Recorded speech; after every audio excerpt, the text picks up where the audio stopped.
Okay, I made it to the top of Flat Top. Beautiful view. There's Sharp Top in the distance. Just beautiful up here. Hey there, everybody. My name's Ray. And I'm Ray's Figment of Imagination. Welcome back to Ray's Art Adventure. Episode 5. So where are we headed to today? Well, we're going to start at the Peaks of Otter, which is off the Blue Ridge Parkway in Virginia. And we're going to hike our way up to the top of Flat Top Mountain. Huh, so there's not a tram, huh? No. What do you think this is, Disney World? I guess not. Yeah, because then we would be hiking up Space Mountain. And eating waffle cones. Anyway, I had a good hike, and then I headed down towards the creek. So here we are about, 10 miles off the Blue Ridge Parkway in Virginia. Somewhere west of Lynchburg, Virginia. I'm not exactly sure, kind of on this road here. Dude, but, are we lost? In the back of here, there's a little creek that's flowing down here. No. So we might want to take a look at that and see if there's something we can sketch on the way here. And the bugs are quite bad today. Oh, great. I don't know, middle of summer, end of the summer, bugs are bad. Can you spell deep? Come on, it'll be fine. Don't be a baby. I got a bad feeling about this. I have no idea the name of this creek or anything. Great. I told you we were lost. One of the rangers told me about it, that this area is an area to come. Little swimming holes, that kind of thing. All right. Little cascades will fall here. Nice. Where's my bug spray? We're not going to need it. I think I'm going to go over around this boulder on the other side, maybe set up over here looking back at this little cascade here.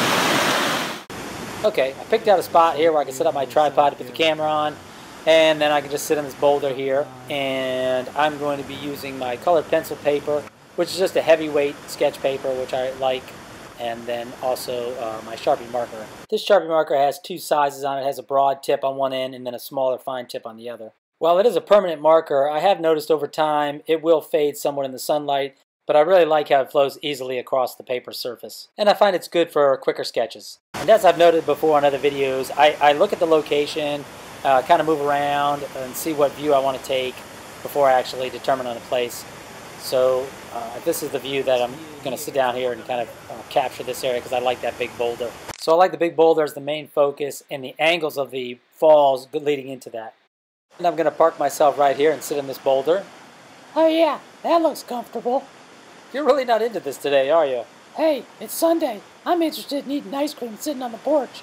Come on, it'll be fun. Just relax. Alright, here we go. Well, you know, faced with the white canvas here, the main thing is... Hey dude, it's paper. I know it's paper, but I'm just saying, faced with the white thing, you want to lay out and have your main elements in first before you start adding detail, as I've mentioned many times before. So trying to get the large main elements in the right proper positioning here. So I've got that boulder up on top, which is kind of the focal point, and then getting my angles in of where the water comes down over those cascades. So just lightly sketching, even though it's a pen, you can still kind of lightly sketch loose lines. It doesn't have to be exact. Again, I'm just trying to get my rough positioning in. I also want to note as I begin that I'm going to keep the actual speed of my drawing here at 100% in this video. I may speed it up at the end a little bit just so you don't get too bored. Bored? Who'd get bored? Exactly.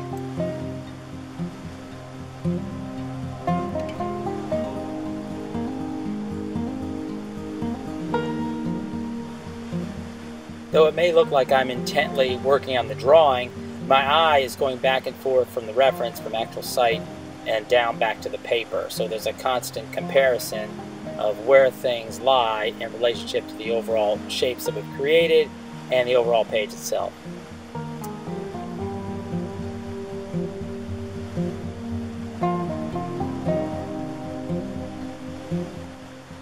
Though you didn't see me do it here physically, in a lot of drawings I might make some light lines that kind of indicate the center of the paper and kind of do like a cross section of it so that I can compare that to my sight visually. Today I'm just kind of, I would say, eyeballing it, but starting, since I had that large rock and I could kind of see where I wanted that to lay in the picture, I kind of started with that and then moved outward from that.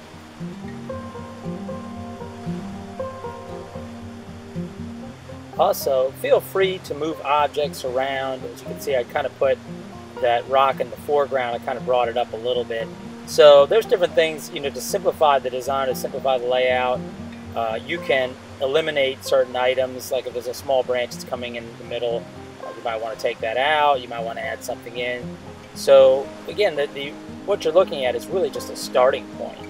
It's your world, as Bob Ross used to say. It's your world. You can do what you want, make it what you want. So, yeah. So, this little rock here needs a friend. And let's put another rock over here. And, where's the happy tree at? I need a happy tree. Come on, there. Whoop. Okay, wait, here he goes. Yeah, this is a happy little tree that lives up here. Hey, don't make fun of Bob Ross. I love Bob Ross. A lot of his techniques were really inspiring to just put some fun into your drawing, you know, not take it so seriously. So I've used a lot of his techniques over the years, especially doing some mural work and some painting. So it's, if you ever get a chance to look up Bob Ross, look up some of his work, I encourage you to do so. Yeah, that guy's wild, especially his hair. Yeah, he was one of a kind. Huh, I wonder what you'd look like with that hair. Very funny. Can we go back to the show? Here you can see I'm starting to add some foreground elements of the trees with branches. Now, it's always difficult to add these things because they're so fine, the detail's pretty fine on them. And you need to kind of make sure you know where they're going to be at if you are going to put them in, because you kind of got to do them first.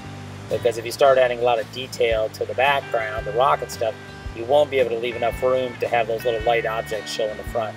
So it's a little tricky. It's just, you know, keep practicing and look at other artists' examples of how they handled that. I used to do a lot of architectural rendering in pen and ink, and I would always look up examples of how other artists handled that technique. So we all learn from each other, and that's just the best way to see how they did it. And then also you'll develop your own style over time as you go along too. Certain things you like and dislike. So here I'm just adding some leaves. And a lot of leaves, you want to just kind of put them in all over, you know. Don't make them all attached to the actual branch. You kind of want to give a light, floating, airy quality to it. Airy, so huh? that they're just kind of floating there in space. It just creates atmosphere around them. What are you doing? I'm creating atmosphere. Oh, how about we just listen to the music? Fine. I'll just sit over here and get bit by the ants or whatever bugs are biting me. Yeah, I think I'm getting bit a little bit too. Told you. It'll be fine. Sure.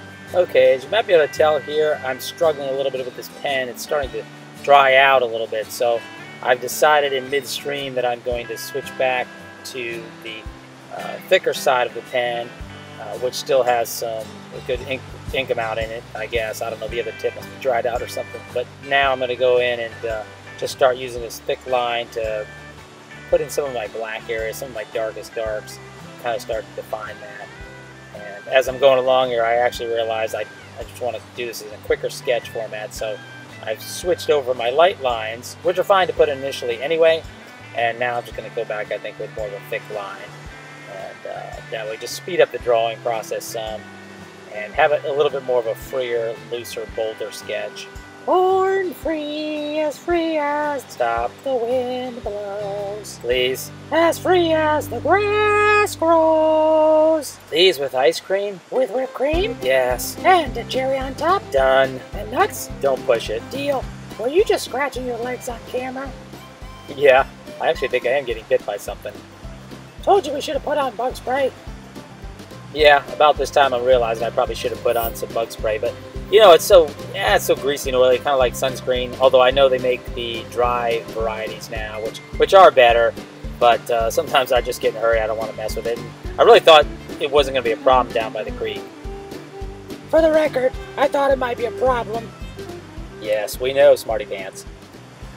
As you can see, I'm continuing to add darker lines and shading there, using the light lines as a guide, of course, to I can kind of go in with a little more confidence now that I know where my darks and stuff need to be. So just continuing that process. I may speed up the drawing here a little bit just to kind of go through some of this. Warp speed, Captain? Engage, Mr. Figment. Warp Factor 2.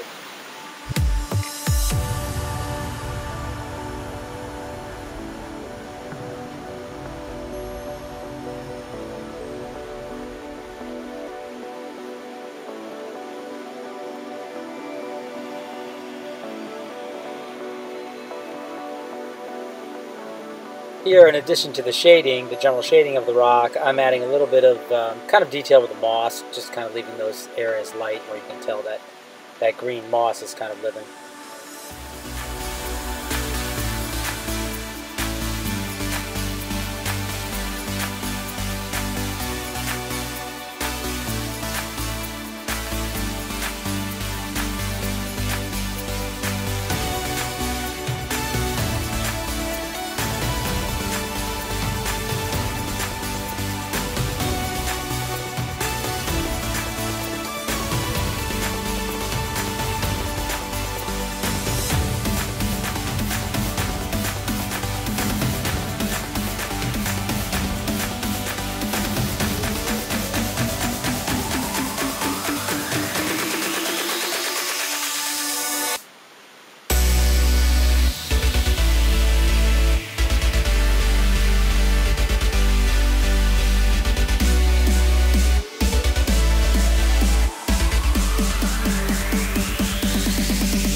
This is some pretty upbeat music you picked out. Right?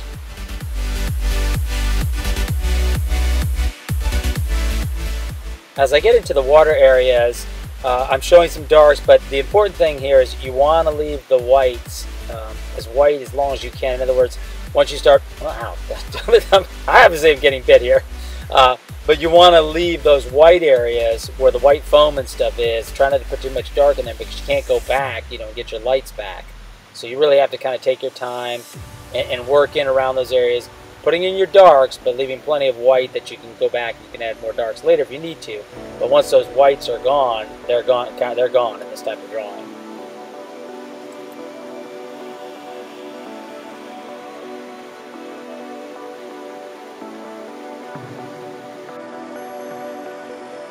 Okay, I really didn't realize until later how much I was getting bit when I watched this video, and then of course you'll see some of the after effects of that here shortly.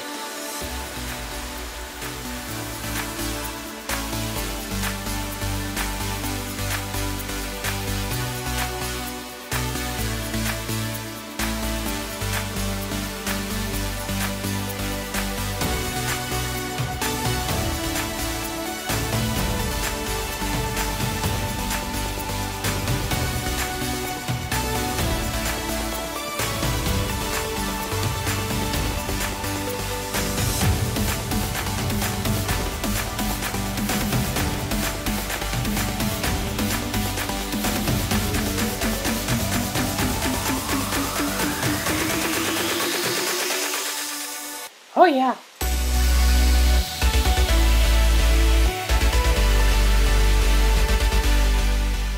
Alright, zooming to the end, here's the completed rough sketch.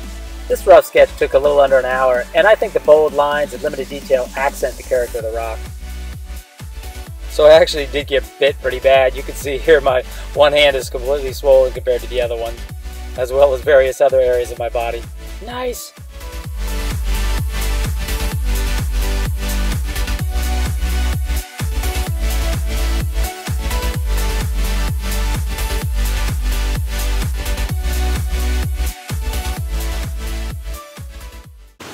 Take a gander at that. Looks like we got ourselves a bigger swimming hole here.